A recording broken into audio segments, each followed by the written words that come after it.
జర్మనీలో అన్న middle finger చూపించినా అది చాలా పెద్ద క్రైము. దానికి మనం కట్టలేనంత ఫైన్ కూడా వస్తుంది. అదంతా కూడా బెలాడ్గుం కిందకి వస్తుంది. హాయ్ గైస్, జర్మనీలో అవమానాన్ని బెలాడ్గుంగ్ అంటారు. దానికోసమే సపరేట్గా ఒక చట్టం ఉందని, దాని కింద కొన్ని శిక్షలు ఉన్నాయంటే మీరు నమ్ముతారా? ప్రతి సంవత్సరం ఈ బెలాడ్గుంగ్ కింద 2 లక్షల నుంచి 2,50,000 కేసులు కేవలం జర్మనీలోనే నమోదవుతున్నాయి. ఈ బెలాడ్గుంగ్ కేసులో మీకు గనక ఫైన్ పడితే, అంటే మీరు అవమానించి మీకు ఫైన్ పడితే, మీ ఆదాయాన్ని బట్టి, మీ ఇన్కమ్‌ని బట్టి, మీ ఎంత ఇన్కమ్ అయితే ఉందో దాన్ని బట్టి అయితే ఫైన్ ఏస్తారు. దీంట్లో సుమారుగా 50,000 నుంచి 1,50,000 వరకు కూడా ఫైన్ పడే ఛాన్సెస్ ఉన్నాయి.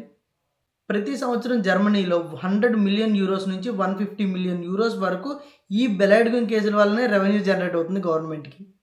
జర్మనీలో ప్రతి సంవత్సరం ట్రాఫిక్ వయలేషన్ వల్ల 1.5 బిలియన్ యూరోస్ అయితే రెవెన్యూ జనరేట్ అవుతుంది మన గవర్నమెంట్‌కి.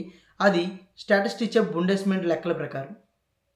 జర్మనీలో అయినా మన కంట్రీలో అయినా గౌరవంగా ఉండండి, గౌరవంగా బ్రతకండి.